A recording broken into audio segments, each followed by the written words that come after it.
Chapitre 11. Y a-t-il une vérité? Nous avons vu que la première caractéristique de l'âme humaine est l'intelligence. L'intelligence de l'âme humaine pose le problème de la vérité. Peut-on connaître quelque chose de vrai à propos du monde? Chacun peut-il penser ce qu'il veut? Si on dit qu'il y a une vérité, n'est-ce pas être intolérant? À chacun sa vérité, entend-on souvent. Que penser de ces affirmations? Il y a des vérités scientifiques, même si les modèles scientifiques sont provisoires et qu'ils peuvent être invalidés par des découvertes ultérieures. La science en tant que telle est bâtie sur la certitude qu'il est possible de dire des choses vraies. Par exemple, en biologie, il est certain que le sang circule dans le corps. Il est envoyé sous pression dans tout le corps, puis revient au cœur par des tuyaux différents, aidés par un système de valvules. C'est une vérité. Si on dit qu'il n'y a pas de vérité, il n'y a pas de science. On ne peut même plus vivre si l'on nie les évidences. Si je doute qu'on est mardi, qu'il est 15 heures, que je suis réveillé, que je parle à Robert, que le téléphone sonne, etc. Si je doute de tout cela, je ne peux pas vivre. Il serait curieux que pour les choses matérielles, l'homme puisse connaître la vérité et que pour le reste, l'homme suive le hasard ou les modes, sans aucune certitude possible. Il faut affirmer qu'il y a des vérités morales, comme il n'est pas bon de tuer sans raison son voisin en temps de paix, ou il n'est pas bon de voler son voisin, sauf exceptionnellement pour survivre. Il est évident pour tout le monde que la vie morale n'est pas laissée à l'appréciation de chacun. D'ailleurs, quand nous faisons une faute morale, on a du remords. Et parfois, la société nous punit. Amende, prison. De même, il y a des vérités philosophiques. Nous avons prouvé par exemple la nécessité absolue d'un créateur pour expliquer la création. Chacun peut-il penser ce qu'il veut? Non, chacun ne peut pas penser ce qu'il veut car la vérité est la correspondance, l'adéquation de l'intelligence avec la réalité objective. Par exemple, Marguerite, 4 ans, pensait qu'un morceau de sucre était comme une pierre et qu'il resterait intact au fond de la tisane chaude. Elle a tort, elle se trompe, il faut l'éclairer. Dans ce cas scientifique, la vérité est évidente. Prenons maintenant un exemple politique et moral. Adolf Hitler pense que la race aryenne est supérieure, que les juifs doivent être exterminés, etc. Il est clair que chacun ne peut pas penser cela, il faut dire à Adolf qu'il se trompe. De même pour la question de l'existence de Dieu, on ne peut pas dire « Pour Valérie, Dieu existe, elle y croit, c'est très bien pour elle ». Pour Sébastien, Dieu n'existe pas, il n'y croit pas, de toute façon, chacun croit ce qu'il veut, ce qui compte, c'est de se respecter. Cela sous-entend que cette question n'a pas d'importance, que peu importe la réponse. Or, après la mort, notre âme se retrouvera face au Créateur. Qu'est-ce que le subjectivisme ? Être subjectif dans le langage courant, c'est avoir une façon personnelle de voir les choses. Ce terme est plutôt péjoratif et sous-entend qu'il s'agit d'une opinion personnelle qui peut être fausse. On dira d'un point de vue qu'il est subjectif, c'est-à-dire douteux, sujet à caution. Subjectif s'oppose à objectif. Dans le langage courant, être objectif, c'est voir les choses telles qu'elles sont, en vérité, et donc en réalité. Si l'on dit que chacun est libre de penser ce qu'il veut, on est subjectiviste. On pose qu'il n'y a pas de vérité. On appelle aussi cela le relativisme. Quelque chose de relatif s'oppose à quelque chose d'absolu. Pour un relativiste, chacun a sa vérité. Donc en fait, il n'y a pas de vérité. Curieusement, le relativiste limite sa théorie au domaine religieux, philosophique et moral. Dans la vie courante, le relativiste est sûr que l'eau qui bout est très chaude, qu'il est imprudent de traverser une autoroute. Quand le banquier relativiste, qui pense que la vérité n'existe pas, vous convoque parce qu'il n'y a plus d'argent sur votre compte, le relativisme disparaît. À l'école, les professeurs d'anglais, de géographie ou de mathématiques, qui pensent que la vérité n'existe pas, passent leur temps à noter des copies en fonction de critères fondés sur la vérité. L'élève ne peut pas raconter n'importe quoi. Pour un relativiste, la vérité d'ordre philosophique ou religieuse n'existe pas. Cela arrange bien les personnes relativistes et leur permet de vivre comme elles l'entendent. Elles se forgent leur vérité personnelle commode. Cela correspond à la maxime « je fais ce que je veux ». Certains relativistes ne sont pas contre l'idée de Dieu, mais ils affirment que la croyance n'est pas rationnelle, qu'elle ne se démontre pas, que chacun fait comme il le sent, que l'on peut croire en Dieu si c'est bon pour soi. Ce genre de discours apparaît comme très tolérant et respectueux, mais en fait, il ruine la valeur de la religion, de la croyance, car il fonde la croyance sur le sentiment, qui n'est pas une base très solide. On peut changer facilement de sentiment.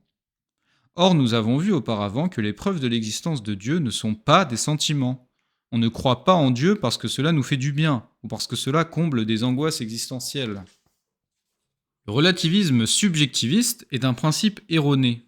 En effet, on a vu avec le process de l'abstraction que l'intelligence part de la réalité perceptible par les sens pour élaborer des idées qui correspondent à la réalité. Si les idées ne correspondent pas à la réalité du monde, elles sont fausses. Pour montrer l'existence de Dieu, on est parti de la réalité objective de la création et de son ordre. La croyance en Dieu, les principes de la morale, ne pas tuer, voler, ne sont pas des croyances irrationnelles qui ne se démontrent pas. Ce sont des idées vraies qui s'imposent à l'intelligence de chaque homme. Si on dit qu'il y a une vérité, n'est-ce pas être intolérant? Lorsqu'une vérité est établie, il n'y a pas la possibilité de s'y opposer. Un professeur de mathématiques va sanctionner les élèves qui écriront que 12 plus 41 égale 63, car 12 plus 41, ça fait 53. À l'école, les élèves sont sanctionnés en permanence lorsque ce qu'ils affirment est faux. Cela peut aller très loin, les élèves peuvent redoubler ou devoir s'orienter dans des études différentes. Est-ce que les professeurs sont intolérants? Non, les professeurs n'ont pas le choix. 12 plus 41 sera toujours égal à 53. Au contraire, c'est aimer la personne que de l'aider à voir clair. Votre ami fume des joints. Ce n'est pas être intolérant que de discuter avec lui pour lui montrer que cela est dangereux, que cela conduit souvent aux drogues dures. Ce n'est pas être intolérant que de condamner sa conduite, et même s'il ne se corrige pas, de rompre avec lui.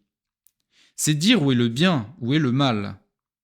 Vous ne combattez pas votre ami, mais vous combattez les conceptions et les pratiques de votre ami quant aux drogues.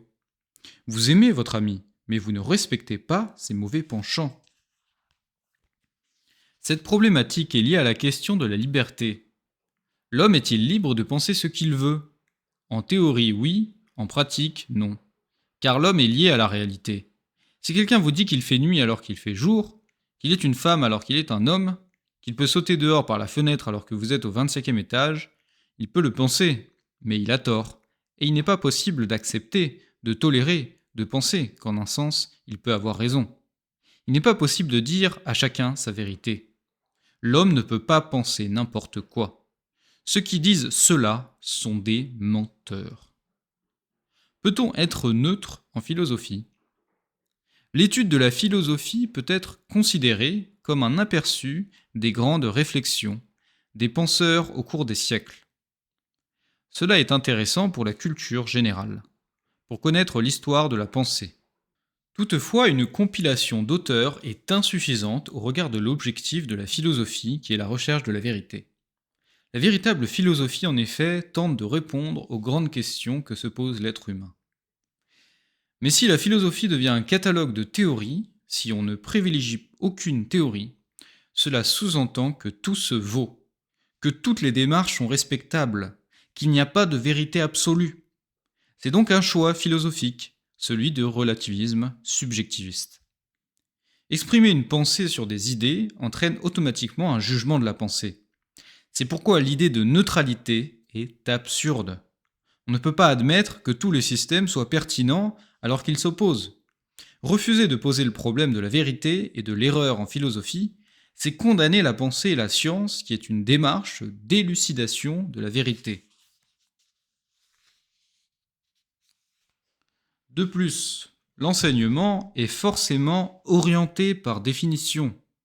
Le professeur de philosophie ne pourra pas faire lire à ses élèves tous les écrits philosophiques de tous les auteurs. Donc le professeur va devoir sélectionner certains textes. Ces choix vont orienter son cours dans un certain sens. C'est inévitable. Quels seront les critères de la sélection? Certains professeurs n'ont pas conscience que leur façon de donner leurs cours est forcément liée à une façon de voir le monde. D'autres professeurs font ouvertement du militantisme.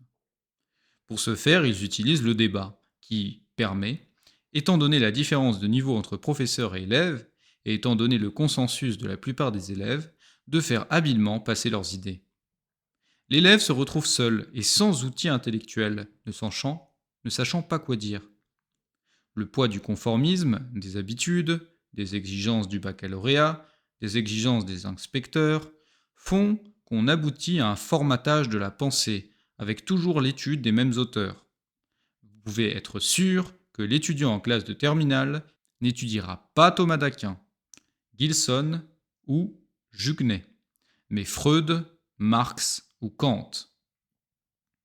C'est pour éviter cette manipulation des esprits que beaucoup de pays ne proposent pas la philosophie comme matière obligatoire dans le secondaire. Par exemple, la philosophie est optionnelle en Allemagne, inexistante en Angleterre ou aux États-Unis. Cependant, la philosophie est la plus grande des sciences, si l'on considère la vraie philosophie, celle qui a pour but la recherche de la vérité. En France, en classe de terminale, l'étude de la philosophie est le plus souvent utilisée par les professeurs comme une arme de destruction de la religion chrétienne.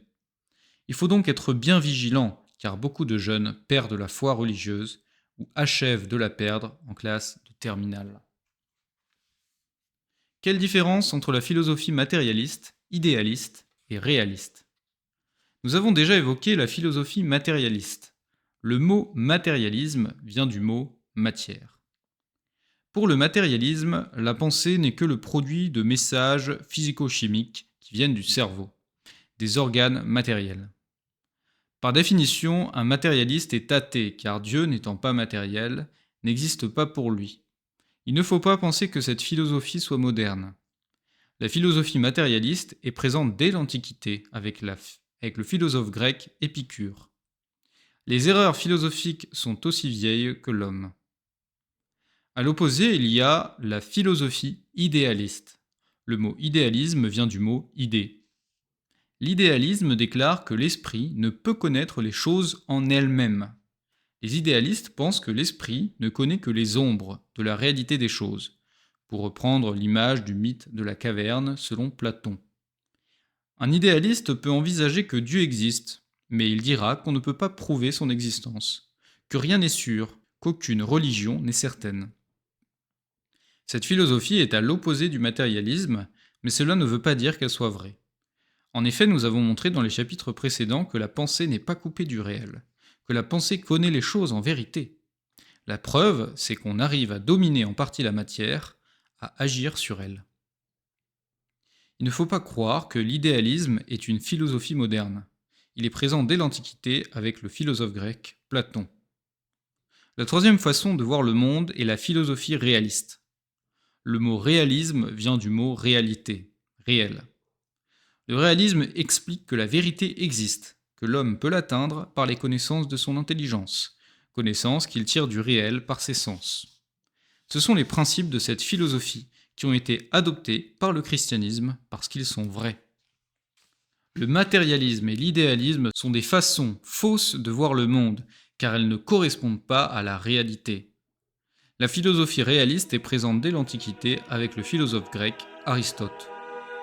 Le grand penseur qui a fait la synthèse entre la philosophie grecque réaliste et la théologie catholique est saint Thomas d'Aquin au XIIIe siècle.